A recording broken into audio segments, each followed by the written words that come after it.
त्रिपुरा, नागालैंड, मेघालय में चुनाव की तारीखों का ऐलान। त्रिपुरा में 16 फरवरी, मेघालय, नागालैंड में 27 फरवरी को होगी वोटिंग। मार्च में आएंगे चुनाव नतीजे।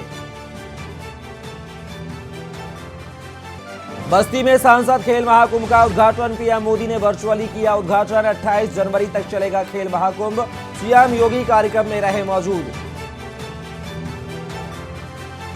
तेलंगाना में खम्मम में सपा अध्यक्ष अखिलेश ने भरी हुंकार। बोले, रैली से बड़ा संदेश निकलेगा। सरकार खुद अपने दिन गिन रही है। भारतीय कुश्ती संघ के अध्यक्ष ब्रजभूषण शरण के खिलाफ जंतर मंतर पर प्रदर्शन। बजरंग पुनिया समेत जुटे कई बड़े रेसलर। पंजाब कांग्रेस को बड़ा झटका। सूबे के पूर्व वित्त मंत्री मनप्रीत बादल ने दिया इस्तीफा। बीजेपी में होंगे शामिल।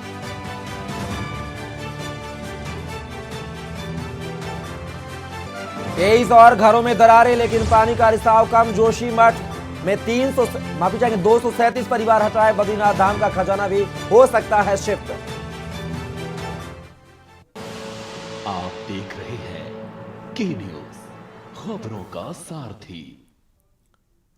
नमस्कार, के न्यूज के फाइनल बुलेटिन में आप सभी का स्वागत है। मैं हूं कपिल मिश्रा। खबरों की शुरुआत करेंगे राजधानी दिल्ली से, जहां पर मुख्यमंत्री पुष्कर सिंह धामी ने दिल्ली में केंद्रीय गृह मंत्री अमित शाह से भेंट कर उन्हें जोशीमठ क्षेत्र में हो रहे भूधसाव से उत्पन्न स्थिति की पूरी जानकारी दी और आपदा राहत सहायता देने का अनुरोध किया। गृह मंत्री ने मुख्यमंत्री को आवश्यक मदद का आश्वासन दिया है। मुख्यमंत्री ने गृह मंत्री को बताया कि अभी तक प्रदेश का क्षेत्र का 25% भूभाग भूधसाव से प्रभावित है। पालिका क्षेत्र में दर्ज भवन लगभग 4500 हैं, जिनमें से 849 भवनों में चौड़ी दरारें आ चुकी हैं। अस्थायी रूप से विस्थापित परिवार 250 हैं। मुख्यमंत्री ने बताया कि प्रभावितों के पुनर्वास के लिए 5 स्थल चिन्हित किए गए हैं। जोशीमठ के कुल 9 वार्ड में से 4 वार्ड पूर्ण रूप से प्रभावित हैं, जबकि 8 केंद्रीय तकनीकी संस्थान प्रभावित क्षेत्र में वैज्ञानिक परीक्षण कर रहे हैं। मुख्यमंत्री ने बताया कि विभिन्न केंद्रीय तकनीकी संस्थानों से बात कर शुरुआती रूप से बताया गया है कि क्षेत्र में बड़े पुनर्निर्माण की आवश्यकता होगी, जिसका फाइनल एस्टीमेट तकनीकी परीक्षण खत्म होने के बाद होगा।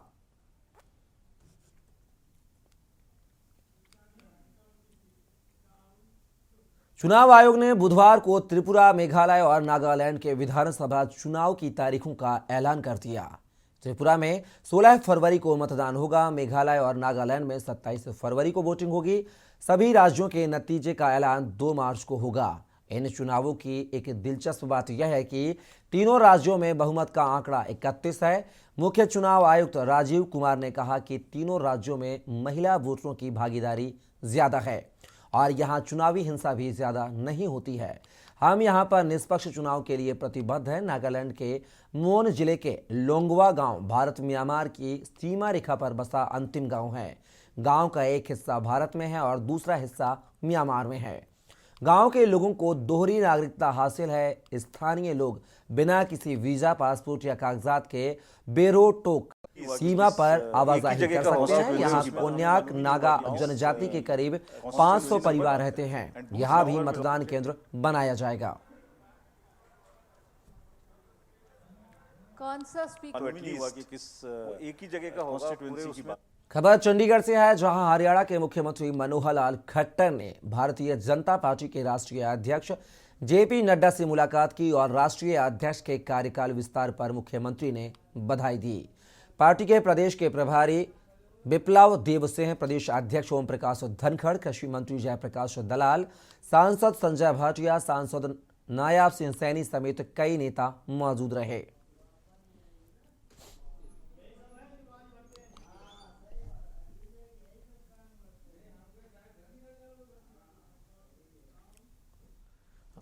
भारतीय कुश्ती महासंघ के अध्यक्ष और बीजेपी सांसद ब्रजभूषण शरण सिंह पहलवानों से ने यौन शोषण जैसे गंभीर आरोप लगाते हुए जंतर मंतर पर विरोध प्रदर्शन किया।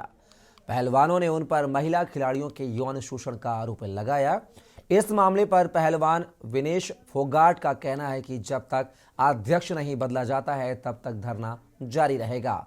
ब्रजभूषण सिंह बीजेपी सांसद भी हैं। भारतीय पहलवान का कहना है कि महिला पहलवान को कई तरह की परेशानियां होती हैं। कुश्ती महासंघ के अध्यक्ष ने महिला खिलाड़ियों का शोषण किया है। फेडरेशन खिलाड़ियों पर जबरदस्ती बैन लगाती है जिससे खिलाड़ी ना खेल सके। किसी भी खिलाड़ी को कुछ होता है तो उसके जिम्मेदार कुश्ती संघ के अध्यक्ष होंगे। जंतर मंतर पर हुए इस विरोध प्रदर्शन में ओलंपिक खेलों में विजेता खिलाड़ी साक्षी मलिक, बजरंग पुनिया जैसे खिलाड़ी शामिल रहे। करीब 2 दर्जन पहलवान धरने पर बैठे।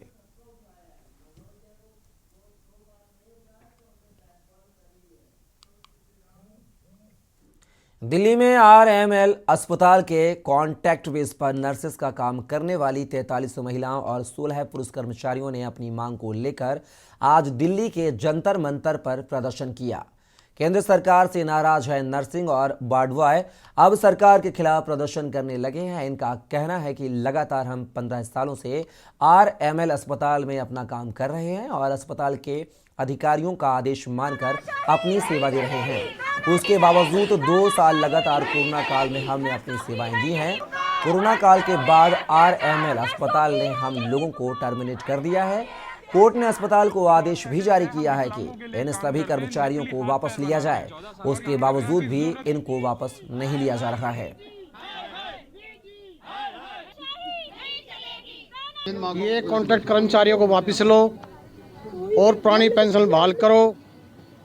और हम लोगों ने एक बार से कॉन्ट्रैक्ट कर्मचारी से वादा किया है कि फरवरी के फर्स्ट वीक में हमारी 17 यूनिट, पूरे भारत में हमारी केंद्र कर्मचारियों की 17 यूनिट है हॉस्पिटलों की, हम गेट प्रदर्शन करेंगे।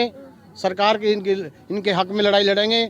हमारी मांग है इन कर्मचारियों को तुरंत वापस लो, लेकर तुरंत इनको रोगल किया जाए, परमानेंट किया जाए इन लोगों को और इनका हक दिलाया जाए। इन्होंने कोरोना में बहुत साथ दिया है। सर, हम राम मनोहर लोहिया हॉस्पिटल में 2010 से लगे हुए हैं। एलडीसी हमारी पोस्ट है और 43 नर्सेज हैं जिनको बाहर कर दिया है। अभी 1 महीने से हम बाहर ही हैं और ये एक तरह की लूट मार वाली व्यवस्था है। आउटसोर्सिंग एजेंसियों को पैसा देना और वो पैसा ऊपर तक जाता है, नीचे से ऊपर तक जाता है। और हम हैं हॉस्पिटल कॉन्ट्रैक्ट पे, तो हमसे भी यही बात कही कि आप आउटसोर्सिंग में। की बात करें कि हिमाचल प्रदेश के पर्यटन नगरी मनाली में बीते दिनों हुई बर्फबारी यहाँ के पर्यटन कारोबार संघ फसलों के लिए संजीवनी बनकर आई है। मनाली शहर सहित आसपास के क्षेत्रों में हुई ताजा बर्फबारी के बाद पर्यटकों को भी मनाली का रुख करना आरंभ कर दिया है, जिसके बाद यहाँ के पर्यटन स्थल पर्यटकों से गुलजार है। वैसे तो मनाली हमेशा से ही पर्यटकों की पसंदीदा जगह मानी जा रही है। हर साल लाखों की संख्या में पर्यटक यहाँ पर बर्फ के दीदार करने के लिए पहुँचते हैं।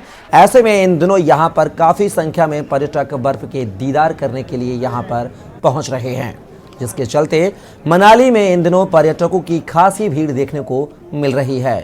पर्यटक यहाँ पर पहुंचकर बर्फ के बीच खूब अचखेलियां करते नजर आ रहे हैं और साहसिक गतिविधियों का भी जमकर लुत्फ ले रहे हैं। बर्फ से ढके पहाड़ पर्यटकों को अपनी ओर आकर्षित कर रहे हैं।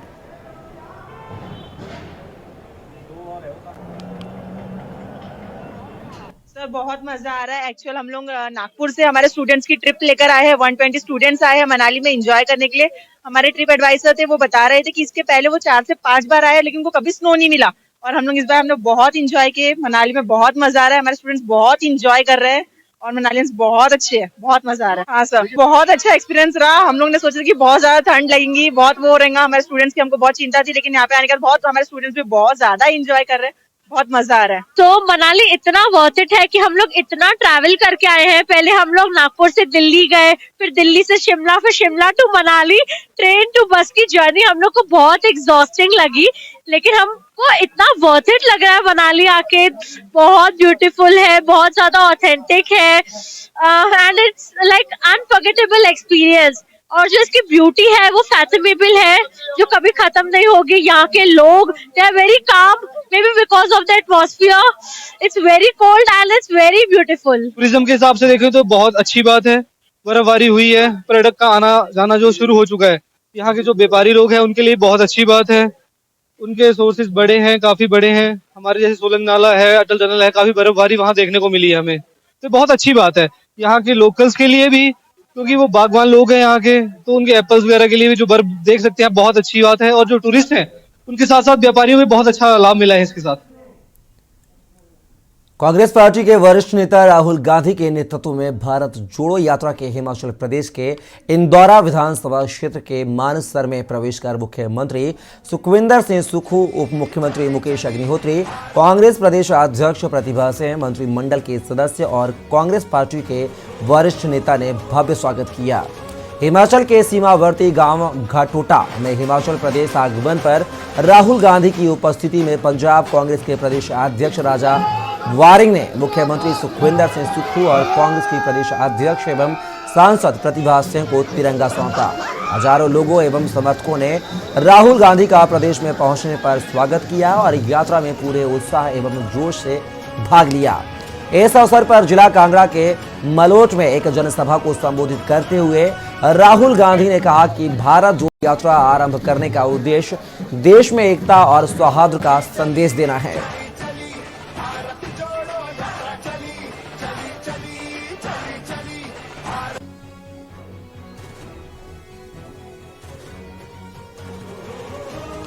नफरत फैल रही है, डर फैल रहा है, भाई भाई से लड़ाया जा रहा है, एक धर्म के लोगों को दूसरे धर्म से लड़ाया जा रहा है, एक जात को दूसरी जात से लड़ाया जा रहा है, एक भाषा को दूसरी भाषा से लड़ाया जा रहा है और इससे देश का फायदा नहीं होगा। लोकतांत्रिक देश है। यात्रा से पहले हमने काफी कोशिश की। जनता के मुद्दे जब भी हम पार्लियामेंट में उठाने की कोशिश करते हैं, हमें बोलने नहीं दिया जाता, माइक ऑफ कर दिया जाता है। जो कैमरा पार्लियामेंट हाउस की प्रोसीडिंग्स को दिखाना चाहिए, जिसको पार्लियामेंट हाउस की प्रोसीडिंग्स दिखानी चाहिए, वो सीधा स्पीकर का चेहरा, कभी स्पीकर का चेहरा दिखाएगा या किसी और कैबिनेट मंत्री का चेहरा दिखाएगा। तो हम पार्लियामेंट हाउस में, लोकसभा में, राज्यसभा में बोल ही नहीं सकते।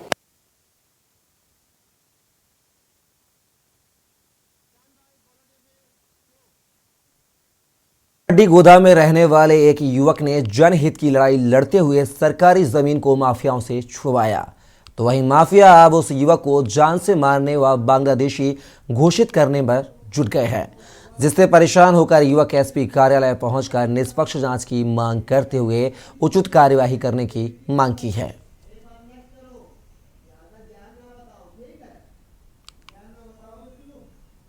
गढ़ा थाना में एक अभी जनवरी के माह पे 363 का प्रकरण पंजीबद्ध है। आज उनके परिजन यहाँ पे आए थे, उनके द्वारा बताया गया है कि कुछ जो है वायरल किया गया है कोई पोस्ट उसका सोशल मीडिया पे, तो हमने साइबर टीम को भी लगाया है और शीघ्र ही उसकी पतासाजी करके हम दस्तियाबी की सकुशल दस्तियाबी की प्रयास करेंगे और जैसा भी वो पीड़िता बयान देंगे उसके आधार पर आगे कार्रवाई करेंगे। मेरे द्वारा सीएम हेल्पलाइन कंप्लेंट की गई थी।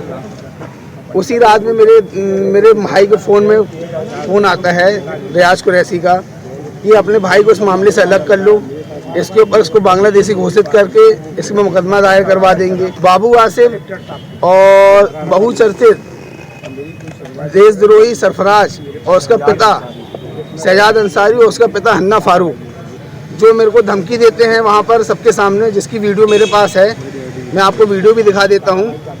उन्होंने कहा अगर ये मैदान पे आता है तो उसको जान से मार दिया जाएगा। इसी की मैं कंप्लेंट देने जबलपुर के रानी दुर्गावती विश्वविद्यालय की अनियमितताओं को लेकर देवेंद्र छात्रावास के छात्र छात्राओं एवं रानी दुर्गावती के छात्रों एवं छात्र संगठन के द्वारा एक ज्ञापन कुलपति के नाम सौंपा गया। वहीं छात्र छात्राओं ने हवन के माध्यम से कुलपति एवं विद्यालय प्रबंधन को जगाने का प्रयास किया है। साथ ही छात्र संगठन के छात्र नेताओं का कहना है कि विश्वविद्यालय में लगातार भ्रष्टाचार बढ़ता जा रहा है, वहीं लगातार अनियमितताएं हो रही हैं, पर कई बार ज्ञापन और शिकायत देने के बाद भी अभी तक विश्वविद्यालय प्रबंधन के द्वारा मामले में किसी भी प्रकार की कार्यवाही नहीं की गई है।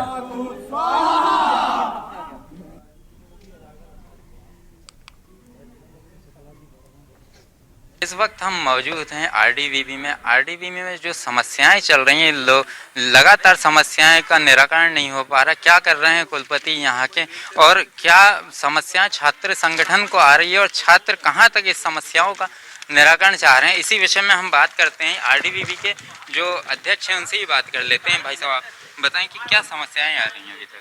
समस्याएं ये आ रही हैं कि हम लोग कुलपति जी को ज्ञापन देते हैं और कुलपति जी द्वारा हम लोगों को मात्र आश्वासन दिया जाता है। कैसे आश्वासन मिलते हैं आप लोगों को? आश्वासन मिलते हैं कि आपके कार्य हो जाएंगे, हो रहे हैं, परंतु कुलपति जी मात्र मीठी बोली के सिवाय कुछ नहीं देते हम लोगों को। अभी तक कितना समय हो गया आप लोगों को यहाँ पर ज्ञापन देते हुए और अलग अलग तरीके से कुलपति जी को समझाइश देते हुए? मैंने लगभग अभी तक में 6 माह में 20 ज्ञापन दे चुके हैं। ज्ञापनों में कोई भी सुनवाई नहीं हुई, किसी भी मांगों को पूरा नहीं किया जाता। जहाँ तक कि कुछ भ्रष्टाचार की भी जानकारी मिली कि छात्रों के रिजल्टों में भी भ्रष्टाचार चल रहे हैं। क्या भ्रष्टाचार, कैसे भ्रष्टाचार किए जाते हैं? यहाँ पर फाइल छात्रों को पास कर दिया जाता है और जो छात्र जिसका पेपर होता है उस छात्र की जगह दूसरे छात्र को बैठाकर पेपर दिलाया जाता है। तो इन जो आप इनको एलिगेंस लगा रहे हैं, जो आरोप लगा रहे हैं, ये कहाँ तक सही है? आपको क्या इसके पास कुछ है, आप लोगों के पास जानकारी? हम लोगों के पास जानकारी है। जिस छात्र ने यहाँ आकर बयान दिया, उसने बयान दिया कि मैंने लिखा है, इस टीचर ने लिखवाया है। वो साफ साफ शब्दों में ये बताया कि इन टीचरों के द्वारा मेरे को बैठाया गया और मैंने कॉपी लिखी। आप मेरे को प्रशासन से अनुरोध किया, मेरे को बचा लीजिए, अब दोबारा मेरे से गलती नहीं होगी। और दोबारा या जब उसे कमेटी में बुलाया जाता है उस छात्र को, तो इन्हीं प्रशासनिक अधिकारियों द्वारा उस छात्र को गायब करा दिया जाता है। जबलपुर के शिवाजी मैदान में सांसद खेल महाउत्सव का आयोजन किया गया। वहीं खेल प्रतियोगिताओं ने अपना अपना कर्तव्य दिखाया। वहीं जानकारी देते हुए पार्षद अमित अग्रवाल ने बताया कि कल फाइनल मैच होगा, जिसकी अध्यक्षता केंद्रीय मंत्री फग्गन सिंह कुलस्ते करेंगे। सभी शहरवासियों से अपील करते हुए पार्षद ने कल शिवाजी ग्राउंड में पहुंचने का निवेदन किया है।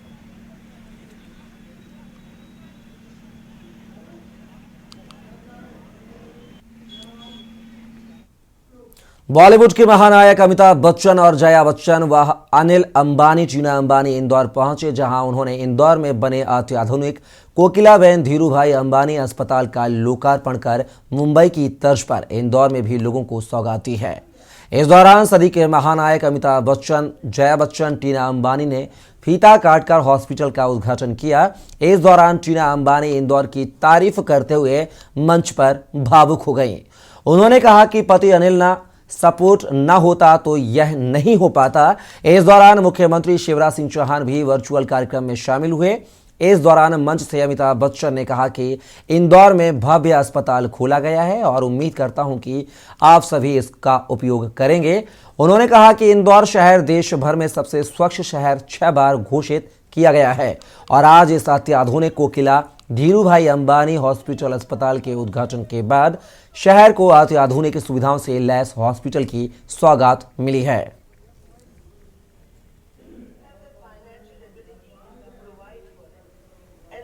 बहुत ही आनंद आ रहा है और इतना भव्य एक अस्पताल यहाँ पर खोला गया है। मैं उम्मीद करता हूँ कि आप सब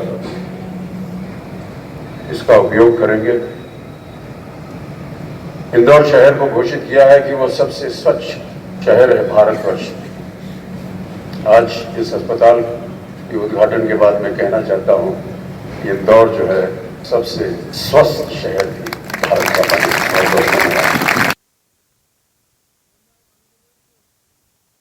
अधीक्षक बलरामपुर मोहित गर्ग के मार्गदर्शन एवं निर्देशन में सड़क सुरक्षा सप्ताह 11 जनवरी से 17 जनवरी 2023 का समापन कार्यक्रम आयोजित किया गया। इस समापन कार्यक्रम में स्कूल के द्वारा कार्यक्रम आयोजित किए गए, जिसमें दुर्गा गुरुकुलम स्कूल, स्वामी आत्मानंद स्कूल, संत Joseph school, blessing mission school के प्रतिभागियों द्वारा सड़क सुरक्षा जागरूकता का कार्यक्रम आयोजित किया गया और कार्यक्रम में हेलमेट वितरण किया गया तथा सड़क दुर्घटना की जानकारी देने वाले व्यक्तियों को प्रशस्ति पत्र भी दिए गए तथा स्वास्थ्य विभाग के द्वारा 1,000 नगद की राशि भी दी गई। लोगों को जागरूक करने हेतु यातायात नियमों की समझाइश भी दी गई तथा निवेदन किया गया कि वाहन चलाते समय मोटरसाइकिल में हेलमेट का प्रयोग करें तथा कार चलाते समय सीट बेल्ट का प्रयोग करें। मोटरसाइकिल में 3 सवारी न चलाएं एवं शराब पीकर वाहन न चलाएं।